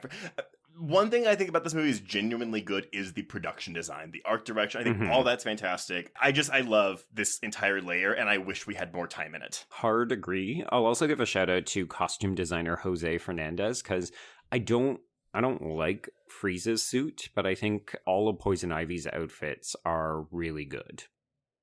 Yeah. And that's all we have to say about them. I've always hankered for something on the water. Yeah, she picked a third accent for that one. I really think so. Yeah. That one's some cat on a hot tin roof kind of. I like how this gang looks that they kick out. They've got this like Dayglow makeup, you seem like once again it seems like they might have something to do. No, they just leave. Yeah. The one guy gets up, he says something vaguely threatening, and then that's the last we see of them. So the one thing that's missing from Poison Ivy in this movie, because again, yes, Poison Ivy can control plants, and we get this really bad CGI when she, tries to make paradise, and, the plants are all growing. I think it looks cool outside of the fact that it is really bad CGI. But she never really uses plants to kill anyone. And that's a big issue for me in this movie. And maybe it's because they don't have the budget for it. Like, we get the, my vines have a crush on you at the end. But again, why aren't we just having her kill people with plants? Why are we having Bane kill people for her? I think they run out of budget because every time Freeze uses that ray, that's just money coming out of your checking account. Yeah. And so if someone goes, wait a second, I'm paying for freeze rays and vines? Fuck that. You got to choose one. So more misogyny, because they couldn't, give Alicia Silverstone another fitted costume, and they couldn't give Poison Ivy fucking plants to kill people with. Also, I feel like Poison Ivy and Mr. Freeze's goals also are conflicting with each other. Like how are you restoring plant life in a world that is covered in ice? Okay, so it doesn't make any sense. I only assume that it is that he is going to basically make the world a blank slate, and then once the ice melts, she will regrow the earth. That is the only explanation I can give, and it is a very slim reasoning at that. You're being very generous, yes. Because it means he would have to kill all the plants to begin with, which she would be immediately against. Yeah, like this is where the two villains don't work together. Like their alignment doesn't make any sense. If anything, they should be in opposition to one another. Exactly. Again, that's an issue with Poison Ivy in this movie. Like she's outside of her feminine wiles, which again, it's really fun when she gets to use them. She is just completely reliant on men and also seemingly stupid. To me, it feels like the movie thinks that Arnold, because he's the more famous actor, makes Freeze the more interesting character. So Freeze's plot makes sense, and that's the movie's dominant action. And then we also decided we wanted to have another female in here, and Poison Ivy was a logical choice, but also she's less interesting. She's not as big a star. We don't really know what to do with her. Hey, but we get your line delivery of reinforced steel, not good. Could have used a second take, probably. No, absolutely not. It's amazing. It's amazing. It's not amazing for the right reasons, but it is amazing. I will give you that. Oh my God, Patrick. Yeah, so Poison Ivy does break Freeze out using Bane, and then we hold up in her lair. But we get this moment, where they check out the airfield photo, which is very funny. For some reason, Batman has to toss Robin into "you can't say that on television" goo to prevent him from dying because he's going to kiss Poison Ivy. God, this fight they get into before, and more than once. Again, Chris O'Donnell, nice to look at, not a good actor. I don't buy him for a second being this sort of like, you angry young man who's, he just sounds really whiny. where he's like, oh, well, she likes me instead of you, and you can't stand it. And it's just like, man, ain't no lady out there going to choose Chris O'Donnell over George Clooney. Now, come on now. Yeah. Also, Joe, I'll tell you, like, a common thing, because I agree Ivy's costumes are really good, but she has one set, I think it's actually this prison breakout set, where she's wearing green gloves where the fingertips are painted that orange, but they're not painted well. They're, like, faded. Aww. I think they're going for an ombre and failing. All they had to do was get a bucket of paint and have her dip her fingertips in them. Oh my god. As every costume designer is like, bitch, you do not know what you're talking about. It's more complicated than that. No. You get this actress you're paying millions of dollars, and you have her put on the gloves and dip her fingertips into paint. You know, when I dip, you dip, we dip. It's just that simple. I don't know. There's so much to rag on within this film, but yeah, like, you get dumb little moments like that line reading from Uma Thurman. You get the fact that, yeah, she wants to repopulate the earth with what appears to be Audrey 2s and little glass cases. But it's we needed more of this snake plant thing. That thing, I mean, it looks fake, but it looks so cool. I do love the one snake who's hooked up to the venom pump. And he's just frozen in time. There's no movement whatsoever. He's not even a puppet. He's overwhelmed. It's been a hard day for that one. It's a lot. I'm sorry. I know we aren't talking about Alfred, but I do love that the way they diagnose the McGregor syndrome is that they have a house call from a doctor who just looks at him and goes, I'm sorry, it's McGregor syndrome. Yeah, that's super common rare disease that is only showing up in this movie. Yeah, doesn't tell them what it is, doesn't tell them how long he has, nothing. It's just like, I'm sorry. There's only one thing that can take this 80-year-old man off his feet. It has to be McGregor syndrome. There's no other source for his illness. But, like, did he do a blood test at the mansion? Like, he didn't seem to have a kit of doctor stuff. Like, I don't... Oh, no, Trace, you don't understand. With McGregor syndrome, you just take a look and you know. Oh, he's got it. You can tell across the room. They diagnose it with smell. Oh, my God. Yeah. Oh, what's that? Oh, it's a whiff of McGregor syndrome. Yep. Okay, take a break really quick, everyone. Sorry, we actually have to bid goodbye to one of our guests who has a very important meeting to go to. Patrick, I'm sorry you have to miss the end of Batman and Robin. Yeah, I'm so sorry I have to go. My apologies. I very much wanted to save the world from a diamond-powered ice gun that freezes the entire world and is only melted by redirecting the sun from Africa, which is another resource we're stealing from that continent. Not much to unpack there, but thank you. My apologies once again. Commerce makes me move away, but I love being on Horror Queers, and thank you so much for having me. Really appreciate it. Bye. Bye. Okay, now that he's gone. I was going to say, now that he's gone, we can talk shit about him and continue on. Okay, so yeah, we do a bunch of this, like, she loves me, no, she loves me, and it's super boring, and also Alfred is sick with a whiff of McGregor syndrome. But let's get on to this unveiling of the telescope, because that's kind of where we're going to spend the rest of this movie. So Freeze takes control of the satellite. He's going to turn it into a giant freezing gun. And meanwhile, Bane is going around like a diligent little child going, bomb. I love that. And I'm just like, bomb, bomb, bomb. It's like, Bane, can you help me clean the house? Can you help me to do these little daily chores? Can you plant the bombs? Oh, okay. Bomb. No, earlier, like, Ivy says something. She's like, let's put these monkeys to work. And he goes, monkey. Work. It's like Frankenstein. Like, do you think that's what he's meant to be? Because even his creation scene does kind of look like a Dr. Frankenstein lab experiment gone wrong, right? Maybe. I mean, maybe we should give this film more credit. No. I give it a good amount of credit. Yes. Okay, so this is when we get Barbara having her Max Headroom interaction with the projected consciousness of Alfred. His brain algorithm. Look, because she's not talking to anybody when they're filming this, so she's just talking to nothing, and it's just like... So, yeah, she gets all suited up, and that's great. And then we have the big set piece at Poison Ivy's lair in the Turkish baths. And I think, Trace, like, when you were talking about the production design, people either think of the giant kind of Prometheus men that encapsulates Gotham. Yeah. Or this set piece, right? Where we've got what has happened with the redecorating of the Turkish baths, and we've got curtains of flowers that reveal themselves, and this pool that's got like dangerous vines, and Uma has a giant Venus flytrap that she sits on, but then later gets eaten by. Okay, wait, Gina, I need you to tell me, because Wikipedia just says they dispatch Poison Ivy.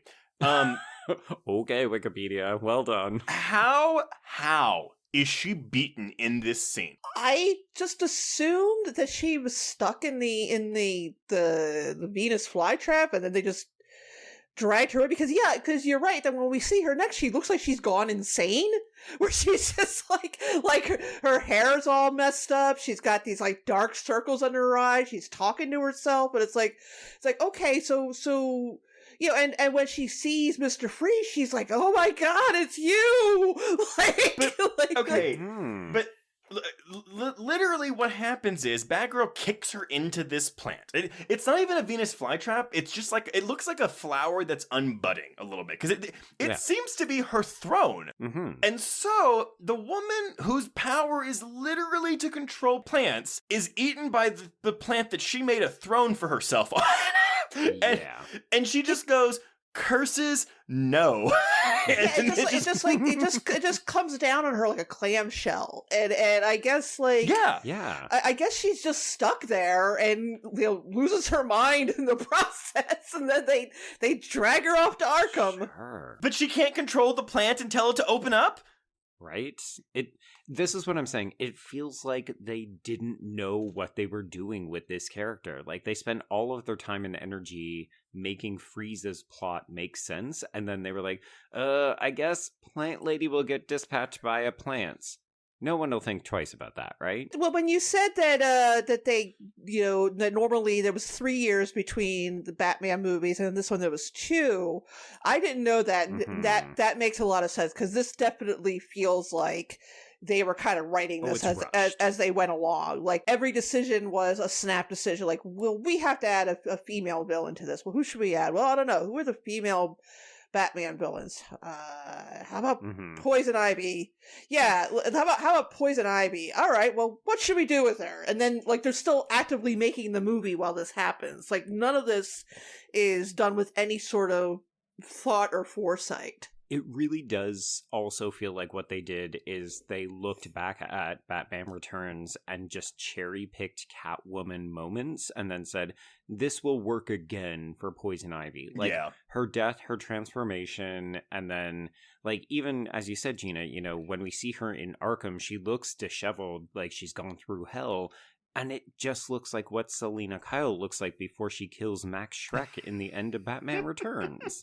Right, exactly. There's also some weird, so there's whenever Robin is being drowned in the water, there's a shot where he like comes up and he gasps for air, and the plants drag him back down. Except the thing is, the shot is literally just the exact same shot of him coming up for air, rewound.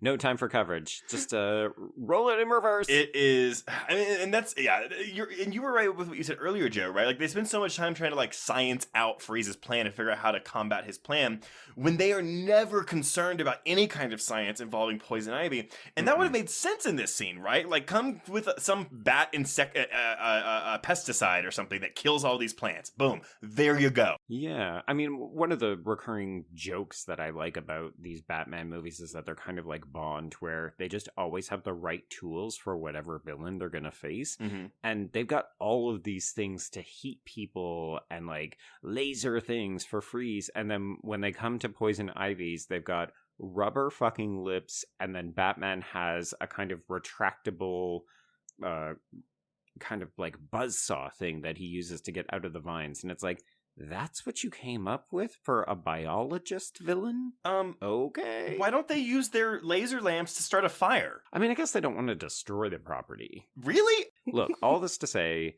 This is not a very good end for this character, quote unquote. She's not killed or anything, but we have to recognize the most campy, vampy moment in this entire movie is when, in the middle of her fight with Batgirl, Poison Ivy pulls out this little, like, pen dagger and then checks herself out in the reflection on the blade. You know what? I do actually like that a little. I gotta say, I think it's a it's a very silly moment, and I actually enjoy it. I mean, it's not the worst movie I've ever seen. It's really, really bad, though. It's really bad.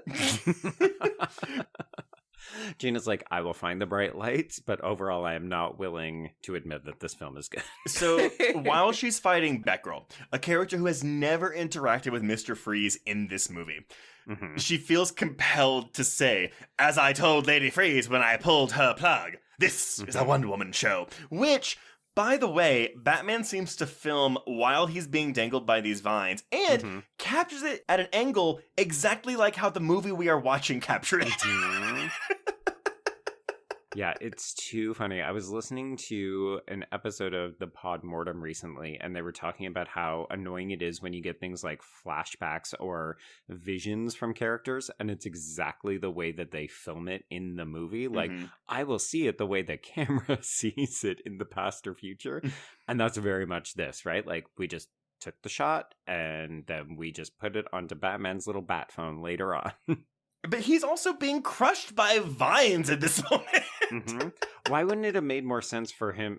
I mean, I guess you're not going to waste precious screen time of this 2 hour and 5 minute movie to be like, hey, Batgirl, can you send me that file of her confession? Just like e-transfer it to me over, okay?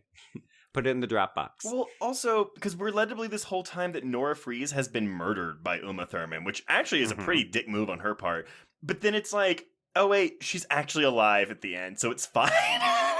Yeah, it's like we plugged her back in, she's fine. Right, yeah. She got a little warm for 2.5 minutes, but, you know, it was within the 11 minutes, so she's totally fine. Everybody lives for 11 minutes in this movie. But then, do we really need to have Poison Ivy, like, kill it, quote unquote? I guess just so that her final scene makes sense as to why Freeze wants to, like, be her cellmate. But also, they wouldn't put them in the same cell together. And it doesn't make any sense because she wouldn't even know that he had seen her confession. So why is she so scared of him at the end? Yeah! Like, it's bad screenwriting. It's bad editing, maybe, too. Sure. It's bad direction, bad acting. It's camp. It's just camp. It's camp. Okay, so let's head over to what's happening up here at the observatory. Freeze has taken possession of this telescope, and he is using it to freeze the entire city. So we've got some kind of driving sequence where they're trying to, like, storm down the city in their various skating vehicles, and it's meant to be exciting, but this is where I really start to feel that runtime. I'm like, or you could just have them arrive at the observatory and we could get on with it. Yeah. This movie is way too long. So we've got all this junk with these stupid observatory technicians getting caught on it as Batman and Mr. Freeze are fighting, and then we manage to punch Freeze out at a certain point, and then Batman begins thawing the city, but this is when the bombs go off. So Barbara, the real computer genius, bickers and fights with Dick to reprogram it, and it's like, oh, it's gonna take perfection to do this, and she just, like, flips the screen and repositions all the satellites. Also lazy screenwriting. So, you know, whenever, like, they fall and Robin's like, I've got you, she's like, no, I've got you. And then literally when they're about to do the computers again, he's like, I've got it, and she's like, no, I've got it. And I was like, we just heard this same gag 2 minutes ago. Gena, I'm curious to know if you would agree with me, but this feels like the early days of, like, kind of Riot Girl feminism, or, like, maybe it's the later days of Riot Girl feminism, but it's very, like, let's crack a couple of PC jokes about, like, oh, using your femininity to get what you want. You're bad. You're a bad feminist. And I'm Batgirl and I'm a good feminist. Yeah, and basically, that's what it's trying to be. And then you got the scene where Robin's like something like, oh, this is pretty tough for a little girl, and Batgirl's like, well, let me show you, little boy. And I guess that's supposed to be flirting. I don't know. And it's just like they're both 19, and Jesus God, just stop it. I mean, was it established earlier before this scene that she was really good at computers? Yeah, so that's what she was studying before she dropped out. Oh, okay, so it's literally a throwaway line. Correct. But she dropped out. Mm-hmm. She got one semester, and now she can reprogram satellites and save an entire city. God. That's what you learn in the first semester. My God. Wait until you hear what you do in the second one. Also love that Freeze just happens to have the cure for stage 1 McGregor syndrome in his wrist that he just keeps around on him all the time. Mm-hmm. Like, why? In case he needs it. And then we get that terrible line, take 2 of these and call me in the morning. And Oh then my literally the God. next morning we see that Alfred's better. It's this really serious moment too, where Batman's like, oh, I'll give you, you'll go to Arkham, but you'll get everything you need to cure your wife, Mm-hmm. and this will be your chance to use your skills and intelligence for good again, and this really powerful moment, and then he's got to take 2 of these and call me in the morning, and it's like, fuck you, movie. Just like, why can't you just play this moment seriously? It doesn't have to be cracking dad groaner one-liners every other line. Oh my God, I'm sorry. I'm thinking about this prison again. I'm sorry. Way back when Poison Ivy's breaking out Freeze. I guess it's Arkham Asylum. It's Arkham. Yes. He has a visitor from his sister, Poison Ivy. Are they just letting siblings in to visit the criminally insane in Arkham Asylum? Oh, sure. Yeah. I mean, I feel like, if nothing else, the Batman universe has made it very clear that Arkham is the worst security penitentiary institution, whatever. Oh, for sure. Because people just fucking break out of there all the time. It's truly impressive. Oh, God. So, yeah, we basically wrap everything up. Mr. Freeze goes to Arkham. He's roomies with Poison Ivy, sure, I guess. But meanwhile, he would continue to work on McGregor syndrome. Not like it fucking matters, because Alfred has been healed, and that's really the only reason we care about any of this. And the movie ends with Batgirl saying that she's going to join the team, and Alfred's like, oh, we're going to need a bigger cave. Yep. Who thought that was... clearly Akiva Goldsman thought it was a good line. And then, man, off to the sequel that we will never get. Yeah, it feels like that line should have been delivered by Porky Pig, and then we could have done like...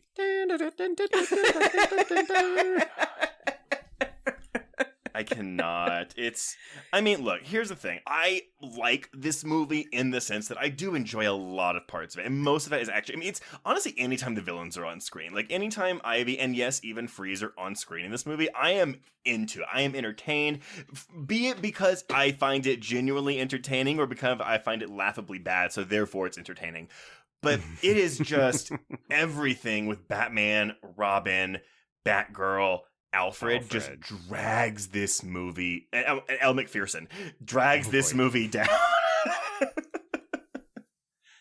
Yeah, I'm inclined to agree. I don't have the same love and affection for Schwarzenegger's performance in this film. Mm-hmm. I find the jokey one-liners just a little too grating. It kind of starts fun, and then it gets old really quickly. I also find that the action in this movie just isn't very good. Like, it's not exciting. It's kind of hard to tell what's going on, mostly because I think it's being edited within an inch of its life. But honestly, everything Uma Thurman, like, absolutely call me the gay man who's worshiping the diva drag icon in this movie. But, like, Uma is fantastic, and everything else I can take or leave. Yeah, I agree with you there. And she's definitely, I don't want to say she makes the whole thing worth watching because it's a very long 2 hours and 5 minutes. particularly that last half an hour, you are just hearing the clock ticking in the back of your head, and just like, holy shit, this has 27 minutes. Holy shit, this is 24 minutes. Holy shit, this is 18 minutes left. But yeah, she's having a lot of fun, which is important, and why I love Jim Carrey so much in Batman Forever. Like even Tommy Lee Jones, as much as he supposedly did not get along with Jim Carrey, he still looks like he's having a good time. And to an extent, I think that Arnold Schwarzenegger is having some fun. I think he's doing the best he can with this absolutely atrocious dialogue he's been given. He's trying, but Clooney's no good, O'Donnell's no good, Silverstone's no good. None of the actors playing the heroes are interesting. The fact that they're all attractive is not enough to make me want to pay attention to what these characters are doing. No. And that's a huge mistake. But I also think a big issue, though, is that there is just so much in this movie. I mean, like, because... Oh my god, it's so loaded. It is so loaded, and, like, we're trying to do so much... And in an already long 2 hour and 5 minutes, unfortunately, to give all of this stuff, like, its due diligence, or whatever the phrase is, you would have to make this a 4 hour movie. Oh, boy. Can you imagine?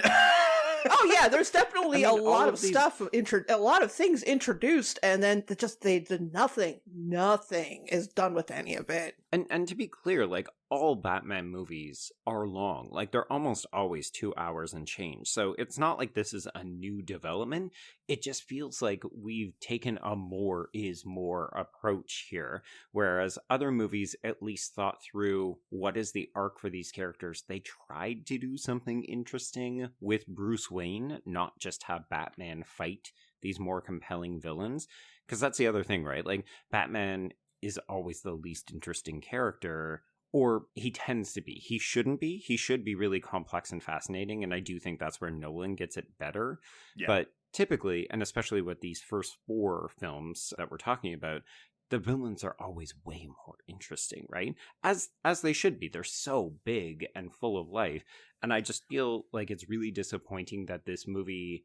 A, doesn't seem to care about its heroes, like you said, Gina, but then B, doesn't even seem to care about half of its villains. Like, why is Poison Ivy completely cut out of the climax of this film? Yeah. It doesn't make any sense, except that they clearly thought that Freeze was the primary antagonist and he's more interesting. And that's the mistake. And the shitty thing is, I mean, as I said at the top of this episode, like, Freeze and Poison Ivy, like, are my favorite Batman villains. And not because of this movie, because I've read the comics and I've watched the cartoon show. Like, I just always loved them. And it's like a Glenn Glinda in Child's Play situation where it's like, because of the reception of this movie and how this was, I don't feel like we're ever going to get live action versions of these characters again. Well, I'm sorry. Batwoman actually did do a Poison Ivy for season 3, and I actually thought she was really good. But we'll never get a live action again outside in a movie, at least. But I will say, though, I mean, like, it is worth checking out the Harley Quinn show, if only for that, because Lake Bell is a fantastic Poison Ivy, and they even get Mr. Freeze voiced by Alfred Molina. So, worth it. That's good voice casting. Well, I mean, spoiler alert, but they actually, so they have Harley Quinn thaw his wife because she thinks that he's a perv who gets his rocks off freezing women. Oh my god. And so she almost dies, but he basically does a blood transfusion to where he takes her disease and he dies. And Nora Freeze becomes a side character in the show, voiced by Rachel Dratch. Oh, interesting. Yeah, it's fun. But nevertheless, I love this incarnation of Poison Ivy. I just, hate that it kind of tainted these characters for so long. Yeah, I mean, we haven't really talked about it, but this really just tainted everybody because it took how long to get another live action Batman after this? Yeah. Well, okay. Well, I think that's Batman and Robin. Before we announce what we're covering next week, Gina, thank you for showing up. Extend our thanks to Patrick as well, but sorry for subjecting you to this again. I at least I watched it all the way to the end this time. That's true. There you go. But let everyone know, where can they find you on social media? Okay, well, Patrick and I host the Kill by Kill podcast, in which we talk about horror movies according to the characters and the weird little background details. Joe and Trace have both guested a number of times. We're always excited to have them. As for myself, assuming, although I don't know, it doesn't look like Twitter's going to be around by the time this goes to this goes live. If it is, I am on there under Gena Does Things. And I also write for The Spool about movies and television. In fact, I wrote a glowing piece a couple of years ago on Batman Forever. Certain aspects of these movies I do actually really enjoy. And I also have a Substack, which I also write about movies. That's Gena Watches Things. All right. Well, if you want to get in touch with us, you can reach us on Twitter and Instagram, well, everywhere, at HorrorQueers. Shoot us an email at horrorqueers@gmail.com. Find us on Letterboxd to keep track of all the films we've covered. Go to our YouTube channel, HorrorQueers, to watch us interview different horror filmmakers and talk to other journalists about hot-button horror issues. If you want to chat with other listeners, please join our Facebook HorrorQueers group. And if you were very polite and nice, leave us a review on Apple Podcasts or Spotify. Yes, those conditions only. And if you want even more content, please support the show by becoming a patron at patreon.com/horrorqueers. We are now in December, the final month of 2022. So this month we've got episodes on Terrifier 2, Bones and All, Christmas Bloody Christmas, Glass Onion, A Knives Out Mystery, and an audio commentary on, drumroll please, Scream 2, in honor of its 25th anniversary. Yes, we've covered again, and yes, we'll do it again. And you can watch it with us this time, which is even better. There we go, yeah. Oh, God. Joe, what are we covering next week? I guess we're keeping it snow themed. Yes, that's what I said off the top. So for week 2 of our winter seasonal programming, we are going to stay with 4th entries in franchises. I'm actually going to go out on a limb and say that this one is a better movie. We'll see if Trace agrees with me next week, but we're going to dip into the Wrong Turn well with Wrong Turn 4, Bloody Beginnings. I actually think it's a better movie than this. Here's the thing. It's actually a very fun, enjoyable film with some great, gory practical effects. Yep, and some really bad CGI effects. But everyone, if you're like, ooh, do I gotta watch Wrong Turn 1 through 3? As the name implies, no, this is a prequel. It is the first in chronological order in the entire Wrong Turn franchise. So you can watch this by itself and stand alone. It's true. Yes. All right, everyone. But until that next week, we can cross out Batman and Robin. Indeed. And cross out Horror Queers.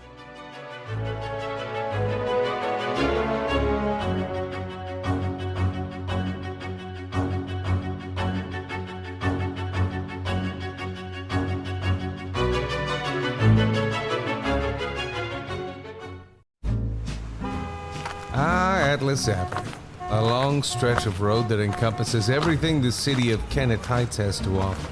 Neon lights, traffic, crime, the hustle and bustle of everyday life, and the craziest of characters. My office was above it all. My name is James Locke, and I'm a PI. Hello, Mr. J. How the hell you doing today? Good, Edith. Nearly every year I have a new case. New people to meet, new clues to discover, and new problems to solve. But I do it the old-fashioned way. No technology. Nothing post-1950. Hell, I don't even listen to podcasts, but you should. Atlas Avenue Beat is a spoof of the film noir genre with goofy characters, tons of wordplay, and non-stop raunchy humor. There's also 3 whole seasons out right now with more on the way. Just search for Atlas Avenue Beat wherever you listen to podcasts or visit us online at bloody.fm.